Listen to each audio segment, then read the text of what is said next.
Buen día, mi nombre es Ricardo Correa y el día de hoy vamos a hablar un poco de pruebas de laboratorio para evaluación de funcionalidad hepática y vías biliares.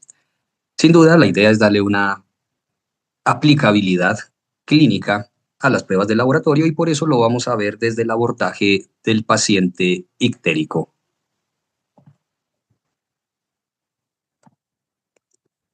Lo común es que nos llegue a la consulta un paciente que se puso amarillo. Entonces, la inquietud es definitivamente el hecho de verlo amarillo, ya quiere decir que está enfermo del hígado. ¿Y cómo interpreto esos exámenes de laboratorio? Lo primero que tenemos que tener en cuenta es que cuando un paciente se pone amarillo o ictérico, normalmente es porque tenemos una elevación de la bilirrubina. Recordemos que la bilirrubina es un compuesto de desecho que se produce por el metabolismo de la hemoglobina. Esto se da generalmente después de la destrucción normal de los eritrocitos. Los eritrocitos tienen una vida media no muy larga. Se estima que viven alrededor de 120 días en el perro y 70 días en el gato. Y una vez cumplen su vida útil, son destruidos por los macrófagos del sistema retículo endotelial, principalmente en el vaso. Esta destrucción implica varios procesos donde hay sustancias que se reciclan, como la globina, como el hierro. Sin embargo, hay algunas sustancias que ya caducaron, cumplen su vida útil, como el grupo M, a partir del cual se desprende la bilirrubina. Esta bilirrubina, una vez es liberada del eritrocito en el macrófago del vaso, es transportado unido a la albúmina hasta el hígado. Una vez en el hígado, es conjugada con ácido glucurónico para ser excretada a través de la bilis. En laboratorio, uno puede medir cuánta bilirrubina no ha llegado al hígado, es decir, cuánta bilirrubina está sin conjugar transportándose en la albúmina, que se conoce como bilirrubina libre, y cuánta bilirrubina ya ha sido conjugada en el hígado con ácido glucurónico y ha vuelto a pasar a la circulación. La suma de estas dos bilirrubinas se llama bilirrubina total, y hoy día se considera que no es de utilidad clínica conocer el diferencial de bilirrubinas. No, sus datos se sobreponen en la mayoría de enfermedades y no es bueno tomar decisiones diagnósticas a partir del diferencial de bilirrubinas. Simplemente vamos a tener un valor total de bilirrubina que si está por encima de lo normal, decimos que nuestro paciente está hiperbilirrubinémico y debería estar ictérico, y ahí seguimos con el proceso diagnóstico. Los valores normales de bilirrubina total en el perro y en el gato oscilan entre 0.1 a 0.3 o 0.4 miligramos por decilitro. Y no se detecta ictericia hasta que los valores superan los 0.6 o 0.8 miligramos por decilitro. Por eso, en pacientes principalmente con signos gastroentéricos, neurológicos, es importante medir el valor de bilirrubina, porque yo puedo tener un paciente hiperbilirrubinémico sin necesidad de ser evidente una ictericia clínica. Ahora, en todo paciente ictérico o hiperbilirrubinémico, el paso a seguir es clasificar esa ictericia. Si es una lesión prehepática, si es una lesión hepática o si es una lesión poshepática. Por eso es tan importante entender el ciclo de la bilirrubina del que acabamos de hablar. ¿En qué sentido? Donde una ictericia prehepática es donde tengo un hígado sano, unas vías biliares sanas, pero por algún motivo los eritrocitos se están destruyendo en exceso. En este paciente también lo llamamos ictericia hemolítica. Ictericia hemolítica. Y lo que sucede es que se está produciendo una sobrecarga de bilirrubina que el hígado, a pesar de estar sano, no es capaz de procesar y por eso nuestro paciente se pone ictérico. En el segundo caso tendríamos la ictericia hepática, donde los eritrocitos se destruyen a la velocidad normal en que siempre se han destruido. Llega la bilirrubina al hígado para ser conjugada, pero un hígado enfermo no es capaz de procesar esta bilirrubina como normalmente lo había hecho. Y es por este motivo que se acumula la bilirrubina y nuestro paciente se pone ictérico. Y nos queda la tercera posibilidad, y es que es un paciente que destruye los eritrocitos a la velocidad que siempre los ha destruido. La bilirrubina llega al hígado y se conjuga a la velocidad que siempre se ha conjugado, pero en el momento de que va a ser excretada por las vías biliares al intestino, no lo logra porque hay una obstrucción, hay una enfermedad de estas vías biliares, y la bilirrubina empieza a acumularse y mi paciente se pone ictérico. Esto es lo que llamamos una ictericia posthepática.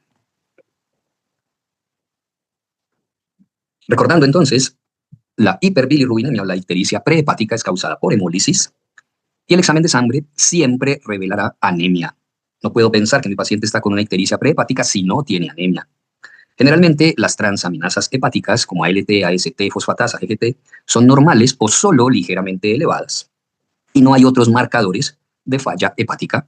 Es decir, no suele haber alteraciones de ácidos biliares, de amoníaco, de glicemia, de colesterol y de los otros marcadores de funcionalidad hepática. Las causas pueden ser infecciosas. En el caso del gato, micoplasmas hemolíticos, leucemia viral felina o citauxón felis.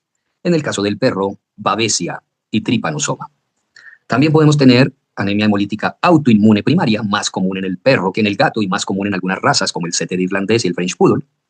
Podemos tener algunos tóxicos como acetaminofén en el gato, sulfuros del ajo y la cebolla en el gato y en algunas razas de perros como el Akita Inu, o otros tóxicos en el perro como puede ser el zinc.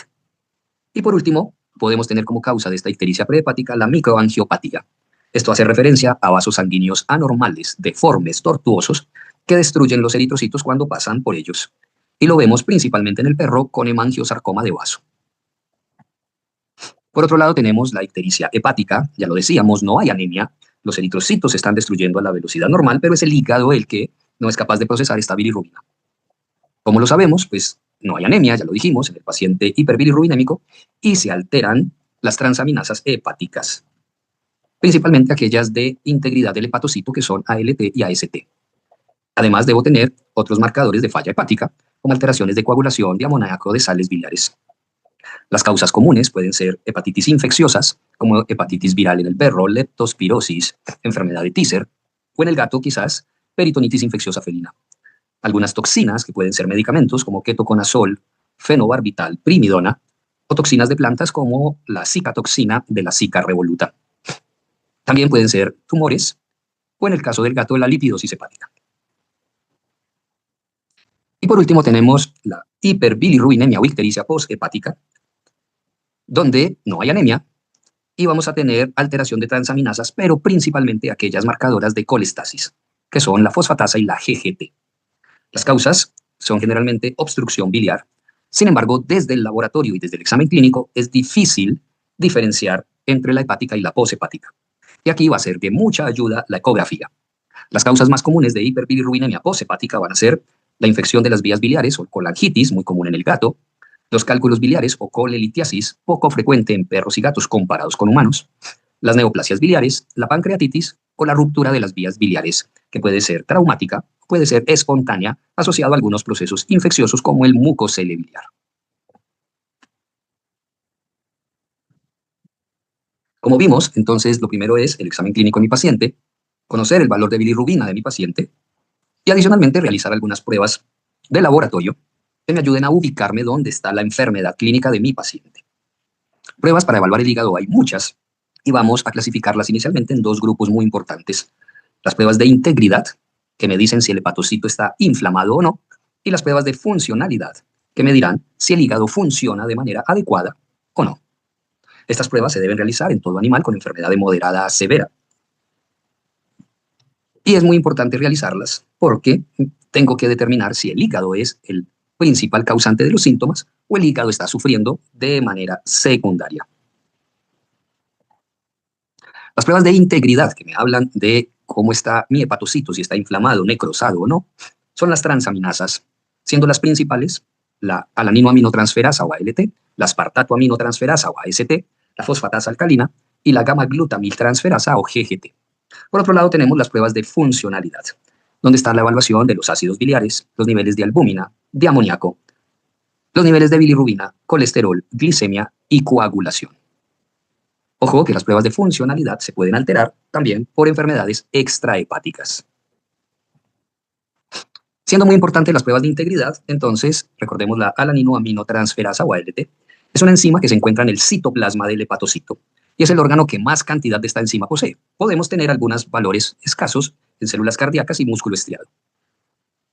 Esta enzima se puede liberar desde el citoplasma del hepatocito con lesiones menores o subletales. Por eso, es muy importante conocer el valor referencia y hacer una investigación profunda, principalmente cuando tengo valores por encima de 3 veces el valor de referencia.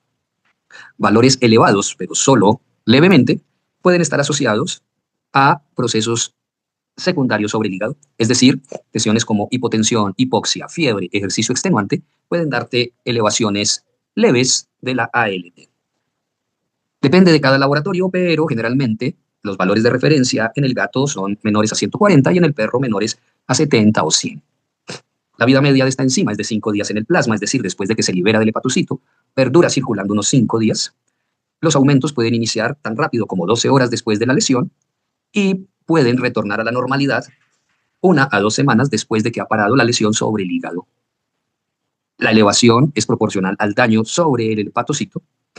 Y como les decía, aumentos ligeros pueden verse por hemólisis o por otras lesiones como hipotensión, fiebre.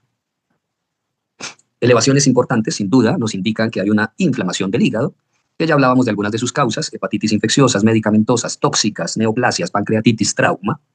Y puedo tener elevaciones extrahepáticas por esos otros órganos donde hay ALT que no deben ser tan severas, como en trauma muscular, miositis y hemólisis. Es importante recordar que un hígado puede dejar de funcionar sin necesidad de inflamarse. Eso quiere decir que yo puedo tener un paciente enfermo del hígado con ALTs normales. En algunas enfermedades seleccionadas, como serían los shunts portosistémicos, la cirrosis hepática o la hepatitis portal linfocítica. Por otro lado, tenemos la AST. La AST es una enzima mitocondrial. Se encuentra principalmente en las mitocondrias del músculo estriado esquelético, pero también la encontramos en gran proporción en el hígado. Su elevación requiere necrosis del hepatocito y ruptura de la mitocondria. Su vida media es de 12 horas y tarda en retornar a los valores normales entre 3 a 4 días después de haber parado la injuria hepática.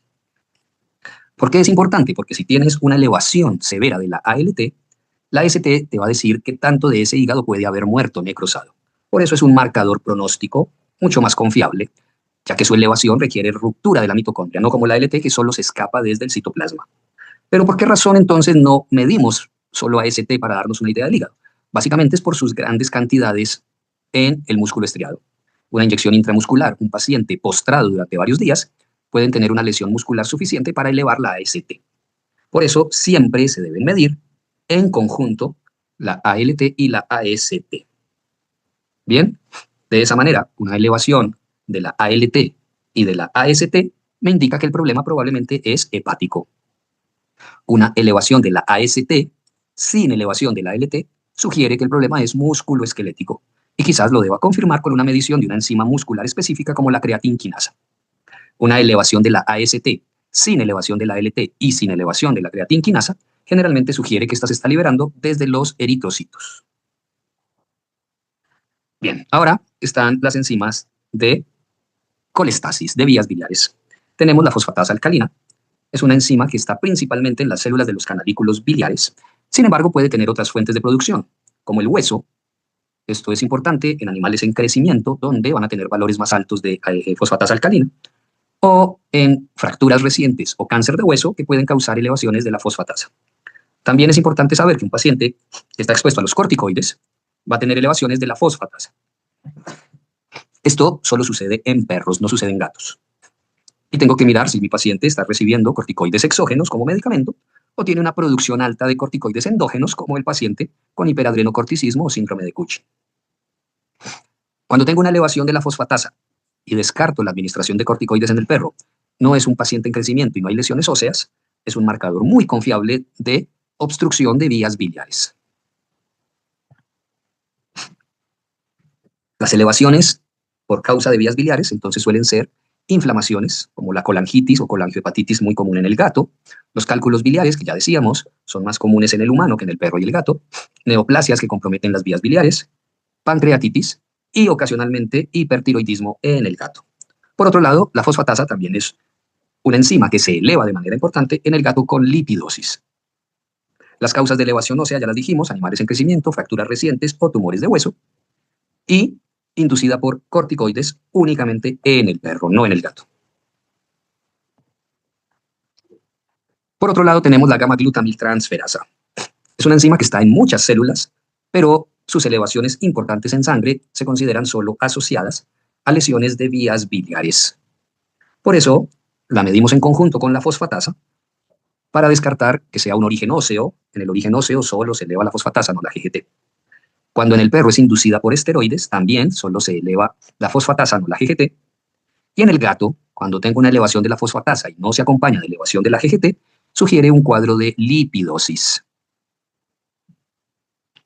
En ese orden de ideas, las pruebas de integridad hepática y biliar, acompañadas de una medición de bilirrubina, me ayudan a encontrar el sitio de origen de la enfermedad, mas no la causa. Por ejemplo, un paciente ictérico con una anemia severa, sin elevaciones importantes de las transaminasas, sugiere que la causa es una hemólisis, y ya hablamos de qué enfermedades vamos a ir a buscar. Si mi paciente está ictérico y no hay anemia, tengo una elevación importante de la ALT y de la AST. Sin embargo, GGT y fosfatasa no están tan elevadas, sugiere que la enfermedad es parénquima hepático primario y vamos a buscar causas de hepatitis. Por otro lado, si tengo elevaciones importantes de la fosfatasa y la GGT, no hay anemia y las elevaciones de la ALT y la AST no son tan importantes, voy a buscar enfermedades de las vías biliares. Por último, en el gato ictérico, ALT, AST moderadamente elevadas, fosfatasa muy elevada y GGT no tanto, sugiere lipidosis. En el gato, lipidosis, pero en el perro, una elevación severa de la fosfatasa sin encontrar elevaciones de la GGT, puede ser con hepatitis o sin ella, con ictericia o sin ella, debo entrar a buscar esteroides, o está recibiendo terapia con esteroides, o es un paciente sospechoso de síndrome de Cushing.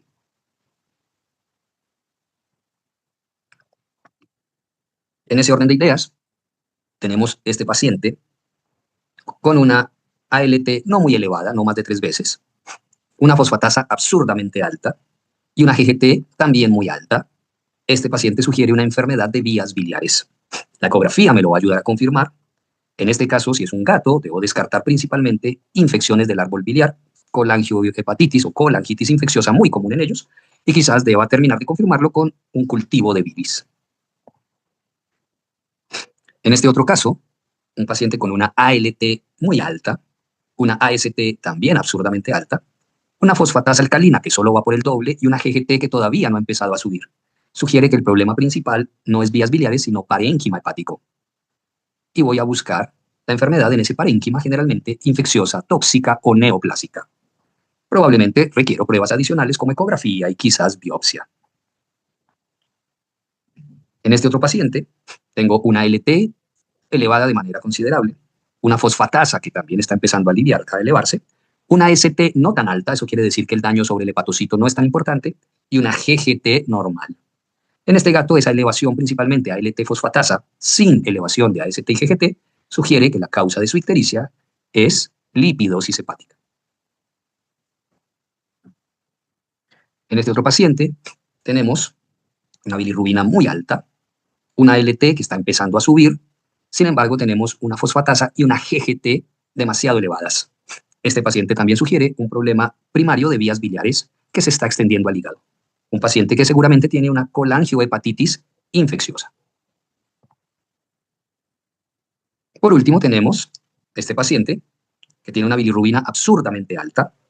Sin embargo, la LT solo va por el doble, la fosfatasa está normal, la GGT está normal y la ST está normal. Esto sugiere que el problema no es ni vías biliares ni parénquima hepático. ¿Pero por qué tenemos esa bilirrubina tan alta? Debo ir a buscar si es hemolítica en el hematocrito. Tenemos un hematocrito de 14. Este paciente nos dice que su ictericia es hemolítica. Está teniendo una destrucción masiva de glóbulos rojos. En ese caso nos vamos a tratar la causa. Ya sabemos, en gatos, si la causa de la anemia hemolítica es micoplasma, sería doxiciclina. Si pensamos que es citauxón feli, sería citromicina. Si es toxicidad, por ejemplo, con acetaminofén, el tratamiento sería acetilcisteína. O si es una anemia hemolítica autoinmune, el tratamiento sería la inmunosupresión.